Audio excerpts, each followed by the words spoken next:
Final interview of the Cheltenham Jazz Festival, interview number 11. It's been a long few days. I'm delighted to be backstage at the Jazz Arena with Liam, also known as Corto Alto. We've got an album out at the moment, fuses jazz, electronica, and various other music stuff. A lot of influences on that. So really, I'll welcome in Liam. We'll call Liam. Hello, man. Yeah, it's nice to be at the festival, and we were playing in Ribble Valley Jazz Festival Saturday night, and then we had the night of the yesterday here at Cheltenham for the last day. But yeah, it's nice to be here. Does it surprise you? Because the album is different, that you actually get booked for jazz festivals? Yeah, I mean, there's a lot of jazz influences in my music. But I mean, I never kind of classify myself as a jazz musician. I'm just a musician. I'm influenced by jazz music. But that's not really the main kind of thing. It's so spread apart. So yeah, but I suppose jazz festivals nowadays do all sorts of acts, and jazz is becoming like wider word describing music. Yeah, it's nice to be for jazz festivals. Yeah, it's improvised music. Yeah. And if you can get your head around that, then then people will actually understand it. It's not jazz is jazz. You've always been a musician. I have since I started. I started playing guitar when I was 8, and started playing trombone when I was about 10, like 11, and I've done it ever since then. I moved to Glasgow. I'm from South Scotland, and I moved to Glasgow when I was 16 to study at the conservatoire there. And then, yeah, I've been working on it mostly as a trombone player since then, much more recently kind of producer my own music, so yeah. But you went to the conservatoire? Yes. Was that to do jazz or? Yeah, I did jazz music. And did you meet some of the guys that are in the band now? Yeah, pretty much everyone apart from. I mean, I met them through being there because they were all either at the RCS with me or they were at other jazz courses with Square or something from Scotland. So, yeah, I mean, yeah, it was definitely a place. 90% of the bus there. There is quite a thriving scene in Scotland. I've said this to your drummer. I'm not going to give him any credit, but I'm not going to listen to this. Give him credit. I would. Big up Graham. So it's Graham you've heard before, and everyone sort of focuses on London. Everyone says it's the London jazz scene. And I think, oh, hold on, there's jazz scene down. It's quite a thriving scene in Scotland. Yeah, I mean, it's the same for us, I suppose. Yeah, I suppose there's nothing wrong with calling the London scene when it's the British jazz scene. It's just all atmosphere. I suppose that's kind of the best out of it. But I think Scotland's kind of standing on its own as well, even in terms of style and sound. And yeah, I only speak from the Glasgow scene, but yeah, it's such a nice place to make music. It's a really good community. And everyone knows each other. It's super supportive. It's not really competitive because there's enough space for everyone to go make their music. Yes, it's a really nice place to make music.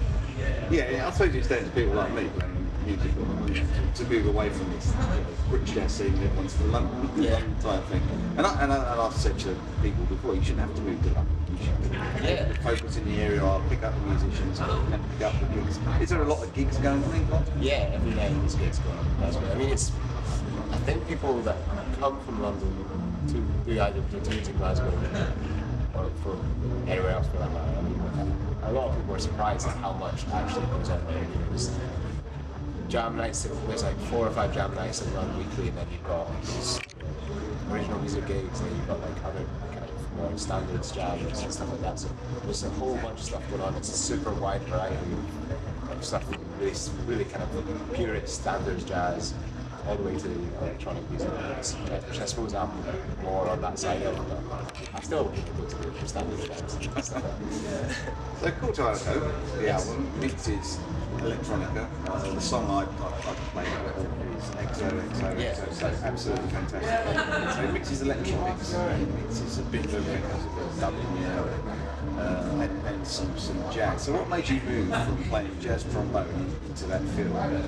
Well, yeah, I think I was thinking about this the other day actually. I mean, that my album Bad With Nature, my debut album, is it's a 12-track album, and I think before it came out, I think they thought maybe there's going to be a lot of trombone solos, but there's one trombone solo in the first track, and it's about 15 seconds long. And I think that just speaks to me as kind of I've grown out of.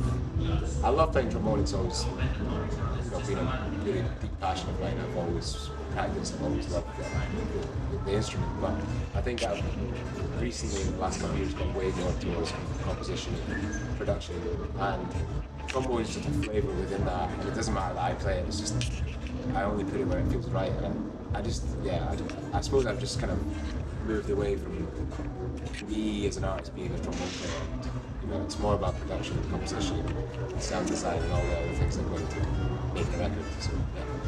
Because you can take the trombone, I know there's, I can't think of the drummer and the bass producer's name, he uses trombone and he twists it and turns it, and it's totally different. So are there ideas there that you can take your instrument and then do things electronically so it doesn't actually sound like a trombone or sound like a guitar? Yeah, I think we have a quartet version of this band which we've been doing this year, just basically to make it cheaper to travel. So, it's hard being a musician, and especially hard when you've got 7 people in the band. So, but yeah, in that I've been using a lot of effects and trombone. But yeah, I suppose it's just another world that you can explore and another load of sound options that you can use in making music. So yeah.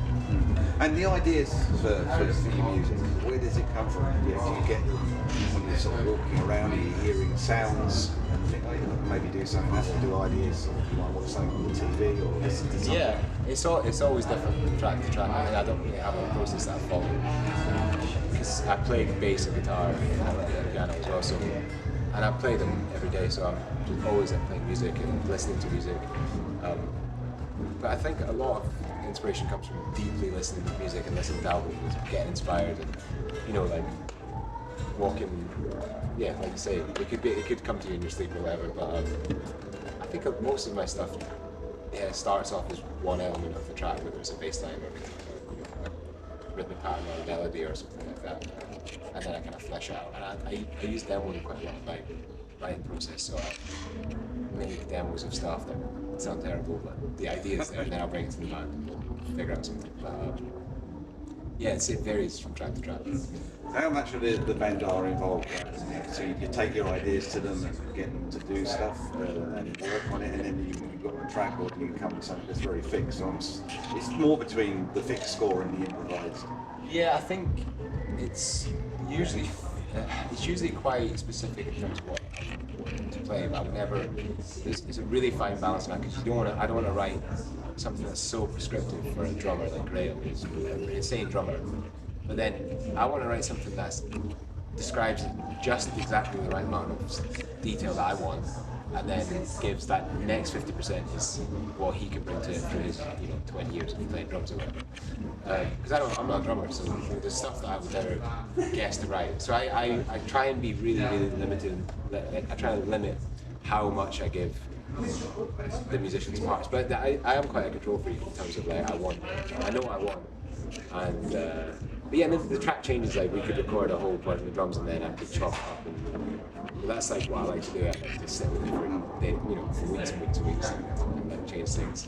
So yeah. Yeah, because there are some people that you could make the history jazz that really are controlled and nod their head and the person plays, whereas sometimes it sounds as though you're a bit more freer with that. And I think trying to keep a leash on that would be really, really hard. So in terms of Corto Alto, so are you on tour at the moment? We are. We just finished the UK tour, then a Europe tour, and we've got this weekend. We've had 2 festivals. We're going to check them today. But yeah, this is the first festival of the kind of summer festivals we're playing. We out here across the tracks, Dip Festival, Melbourne Garden Party, mostly Jazz Funk Soul in Birmingham. We're playing a whole load of festivals in the summer, and so yeah, this is kind of like the start of the summer run. But yeah, looking forward to it. Wide range of questions. Now, there's always the last question. I always throw it over to the man behind the camera. Young Henry. Young Henry. You have to be careful because some of the questions are quite tough. We had Theo Croker in Knots last night. Okay. Right, Henry, away you go. Okay, so I've actually got 2 questions today. All right, Henry. So first, have you ever been to Cheltenham Jazz Festival before? That's a very good question, Henry. How old are you? 13 years old. Last time I was here I actually played with Graham's band a couple of years ago, but the time before that, I was 13. I was playing with Dumfries Youth Jazz Group, and we just won a youth jazz competition. We were playing it. I think we were playing on the free stage, although I can't really remember now because it was so long ago. But yeah, the first time I was here was when I was 13, and I was playing, and I was wearing a kilt, and we were playing Sunny Side of the Street, and I had this big solo, and I was really, really stressed about it for weeks. So yeah, that's this is my 3rd time here, but it's the first time we've played here as a project with Corto Alto. Okay. Next question. And what are your opinions on the festival?